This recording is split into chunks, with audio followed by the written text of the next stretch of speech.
You do not wake up one morning and decide to have no friends. It happens quieter than that, like a light turning on in a room you have lived in for years. You walk into a gathering you have attended a dozen times, and suddenly you feel it, not in your thoughts, but in your body. The smile is a little too polished, the compliment that lands like a pin instead of a hug, the laughter that sounds friendly, yet somehow asks you to prove you belong. Nothing bad happens, and that is what makes it so confusing. Yet something inside you has changed.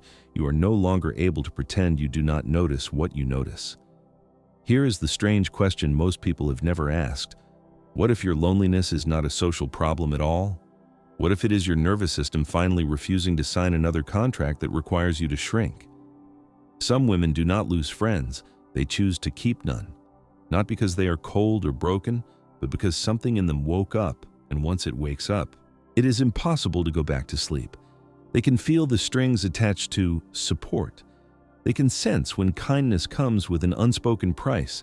They can hear the test hidden inside the joke. And at some point, they stop calling it friendship when it costs them their peace. Being too aware to belong does not mean you dislike people. It means you can no longer tolerate the role you had to play to be accepted. The version of you who smiled through discomfort. The version of you who agreed quickly so nobody felt challenged. The version of you who stayed quiet when the truth would have made the room go cold. Carl Jung had a name for this social mask we learn to wear. He called it the persona. And when you outgrow it, the old mask starts to crack because the real self cannot breathe inside a shallow connection. This is not you becoming difficult. This is you becoming honest. Jung believed we are meant to mature beyond the parts of us built for approval and protection. He called that deeper maturation, individuation, the lifelong process of becoming whole. Individuation is not about turning into someone new. It is about returning to who you were before you learned to perform for belonging. It is the soul's quiet insistence that your life must be yours, not a role you play well enough to be tolerated. In that sense, outgrowing the persona is not a loss. It is a necessary spiritual evolution. The mask may have helped you survive, but it cannot help you live. That is when you begin noticing the unspoken rules behind many friendships. Compete softly, but always compete. Perform happiness even if you are exhausted. Stay small so nobody feels threatened. Never name the truth because truth changes the power balance. Awareness makes belonging feel like self-betrayal, not because you think you are better than anyone, but because you finally realize what you have been paying to stay included. If this is you, it shows up in ordinary moments. Your phone lights up with a Shalom group chat and your chest tightens before you even open it because you already know you will have to pretend. You get invited out and you feel tired in advance, not from people, but from the emotional labor of acting like everything is fine. You do not want drama, you want depth. And that is why solitude starts to feel like relief, not punishment. And here is the hidden psychology most people miss. The moment you become too aware to belong, you start seeing what connection is really made of. Masks, hidden bargains, silent power games, projections people mistake for closeness. Once you see it, you cannot unsee it. So if your circle is shrinking, pause before you label it as failure. Sometimes the most faithful thing you can do for your own spirit is to stop forcing warmth where you feel tension, stop calling performance friendship, and stop betraying your inner truth for a seat at a table that only loves your mask. Real connection is not something you earn by disappearing. It is something that finds you when you finally decide to be seen.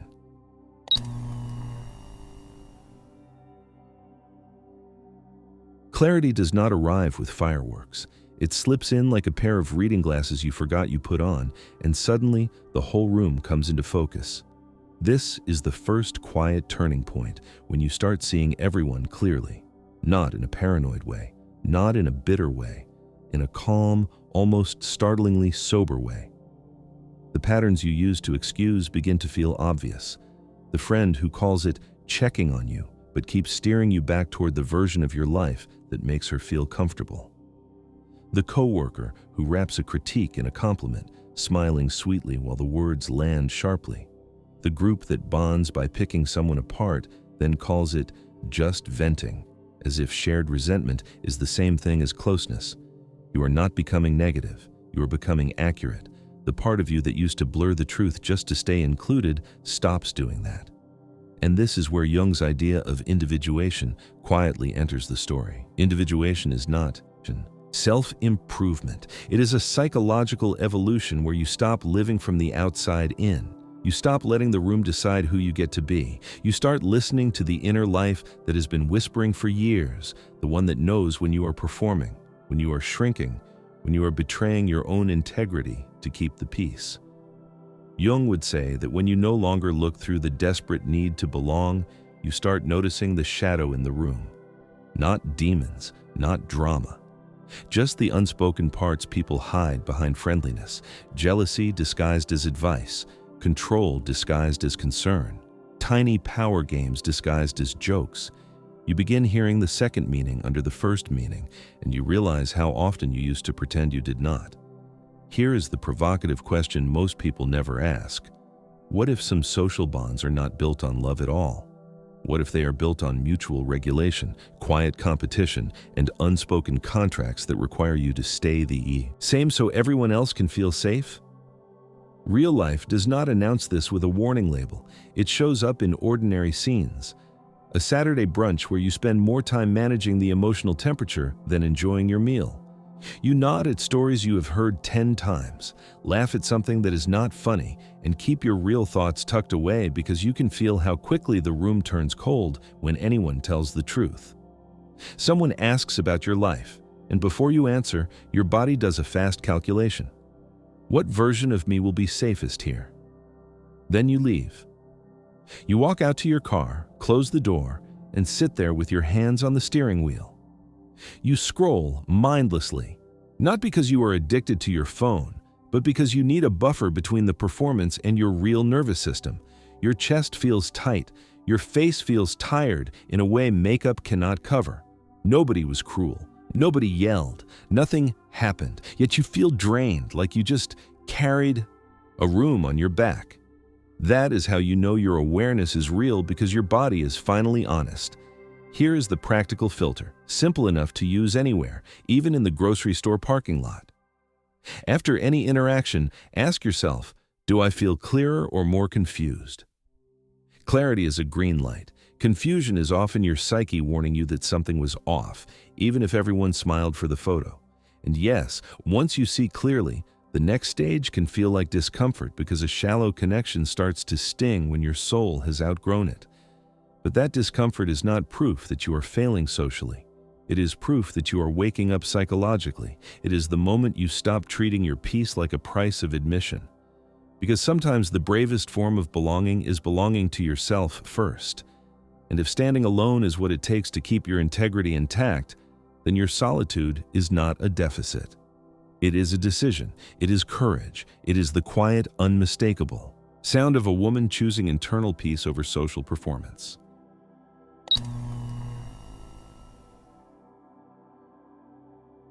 It starts to hurt in the strangest way, because on the surface, everything still looks fine. This is the phase that confuses so many women in midlife, because nothing bad happened. No betrayal, no blow-up, no doors slammed. And yet your body reacts like it just walked through a storm. Small talk starts to sound like emotional noise, like standing too close to a speaker that's slightly out of tune. The same, how's work? Can you believe the weather? We should totally get together soon, lands differently, not because those words are wrong, but because your nervous system can feel what's missing underneath them. Presence, honesty, real contact. You laugh on cue and something inside you flinches, not because you hate people, but because you can feel yourself performing. You listen to the same story again and your mind drifts, not from boredom, but from self-protection. It can feel like drowning in the shallow end, like trying to breathe in a room where the air is thin. You look around the table and realize you are surrounded, yet your inner life feels alone. Here's the lived wisdom Jung was pointing at, without the fancy language. There's the social you that knows how to keep things smooth. She smiles at the right moments. She doesn't rock the boat. She keeps the temperature comfortable. And then there's the deeper you, the you that wants your life to feel true, not just look fine. When that deeper part starts waking up, the old way of connecting, the polite mask, the automatic niceness, starts to feel itchy. Like a sweater that used to fit but now makes you want to crawl out of your skin. You are not becoming difficult. You are becoming honest. You see it in everyday scenes. You're at a neighborhood gathering and someone asks, "So what's new with you?" And there's that split-second panic. Do I give the real answer or the polite answer? You choose polite and your chest tightens. Or you're at a family event where everyone stays safely on the surface while your heart is carrying something heavy. Maybe grief, maybe burnout, maybe a quiet reinvention. You want to say, "I'm changing," but instead you smile and nod while your body counts down the minutes. Then there's the digital version. Your phone lights up with a group chat.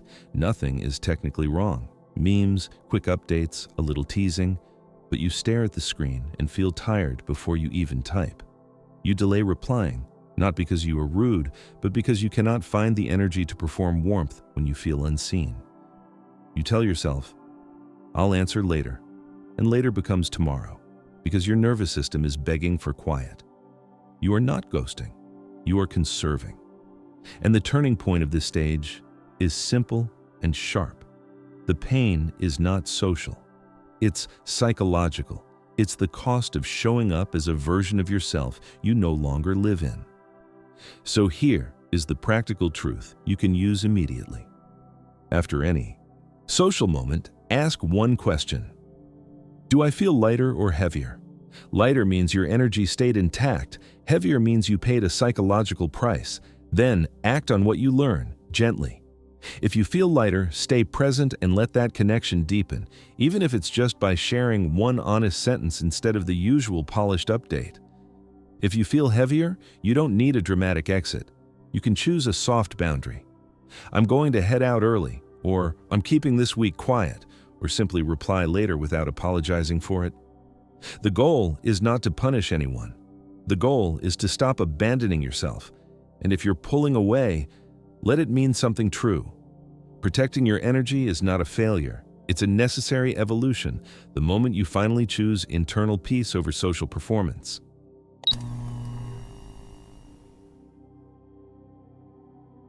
Pulling away rarely looks dramatic from the outside. It looks like it's taking a little longer to text back. It looks like skipping the group dinner you used to grit your teeth through. It looks like saying, "Maybe next time," and actually meaning it.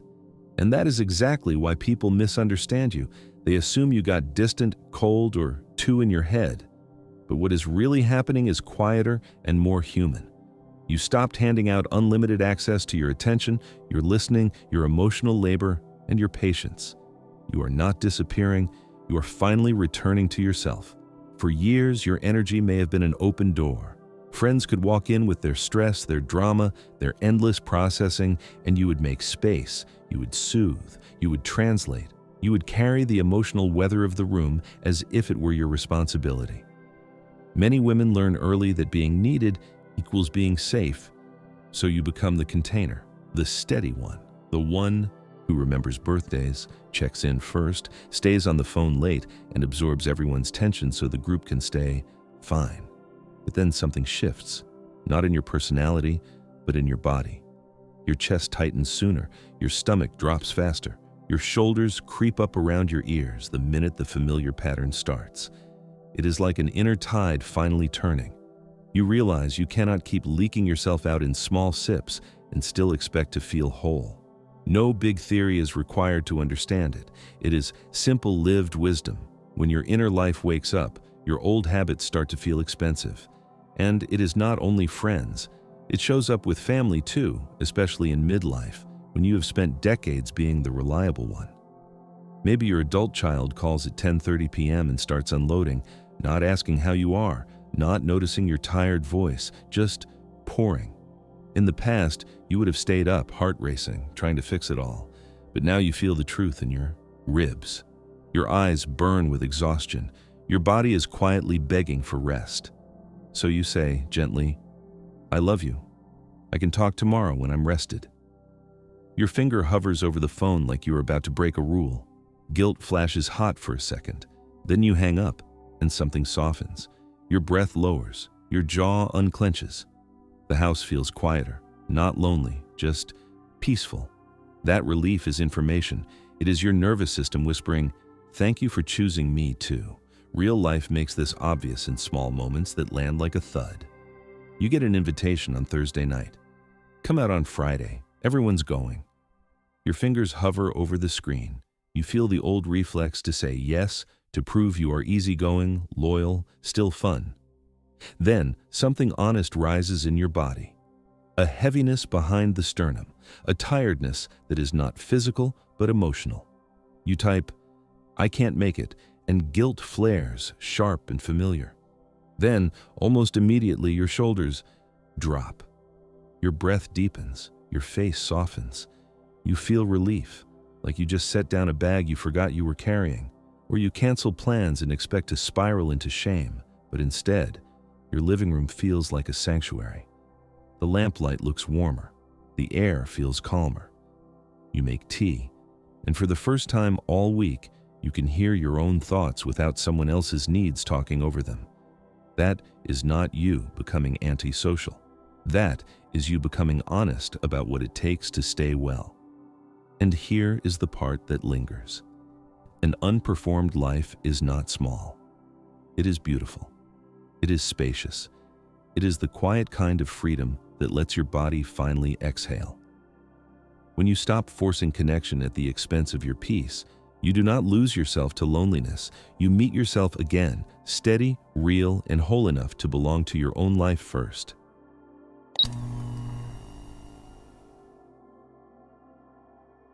Solitude can feel like something went wrong, until you realize it is actually something finally going right.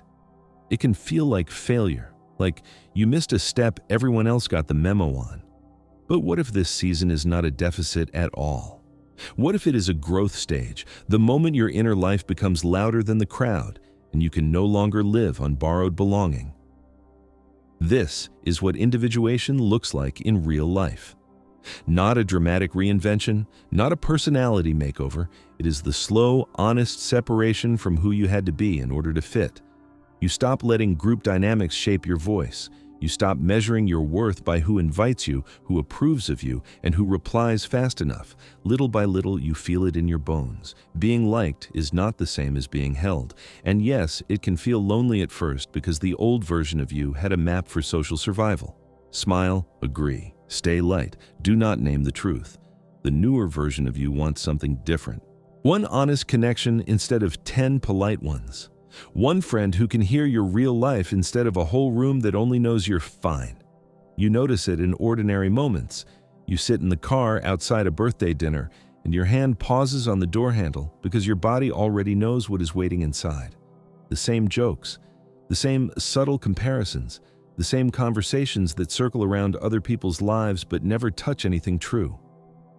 You walk in anyway, and within 15 minutes you feel it. That strange sensation of being present and absent at the same time, surrounded yet alone. Not because you hate anyone, but because you cannot find yourself in the performance anymore. Later you go home, and the quiet feels like relief. That is the real mirror. You do not fear being alone. You fear being surrounded and still feeling alone.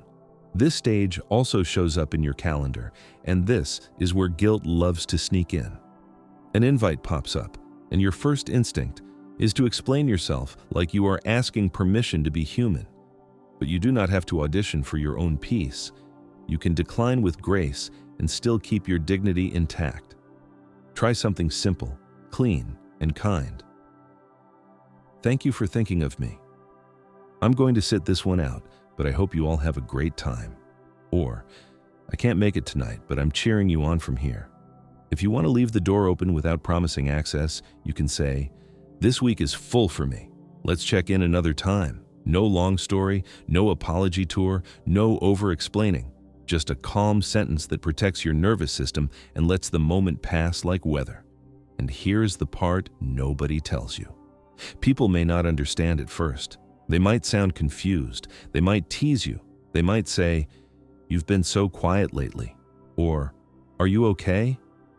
Some will take your new boundaries personally because they benefited from the old version of you. That does not mean you are doing anything wrong. It means the pattern has changed. So keep it steady, keep it warm, keep it short. You do not have to defend your growth. A simple, "I'm taking better care of myself lately," is enough. If the pushback gets sharper, you can hold your line without turning it into a fight. "I hear you. I'm still not able to make it." Let them have their feelings. You do not have to carry them. When you stop saying yes out of reflex, something almost sacred appears. Space. At first, it can feel unfamiliar, like walking into a house after everyone leaves and noticing how loud your own thoughts are. Then, something else happens. You start hearing yourself again, your preferences, your needs, your truth. The part of you that got buried under being agreeable begins to rise. Not angry, just clear.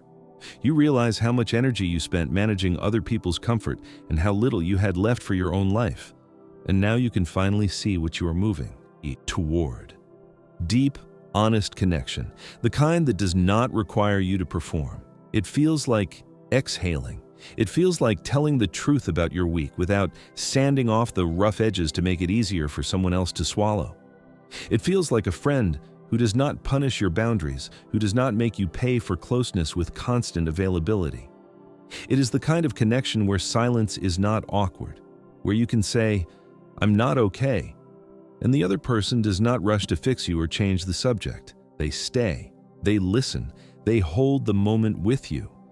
In these relationships, you are not a role, you are a person, and that changes everything. The practical value here is keeping this stage healthy and grounded. Individuation is not isolation. It is not punishing the world. It is choosing one true space that keeps your psyche open. Maybe it is a journal you write in every morning, even if it is only 5 lines. Maybe it is a long walk with no podcast, just your breath and your thoughts settling back into place. Maybe it is therapy, a faith practice, creative work, or one emotionally safe person who does not require you to perform. The goal is not to shut people out. The goal is to stop abandoning yourself in connection, and once you understand that, the story changes. You can stop calling it a loss. You can call it what it really is, a return to yourself and a quiet invitation to friendships that feel like home. If this touched something sacred inside you, don't let it fade into silence. Like this video, subscribe, and turn on notifications. Your presence here is not just support, it's resonance. And if you feel moved to give back, your donation becomes a quiet but powerful gesture that helps keep this light alive for others still walking in the dark.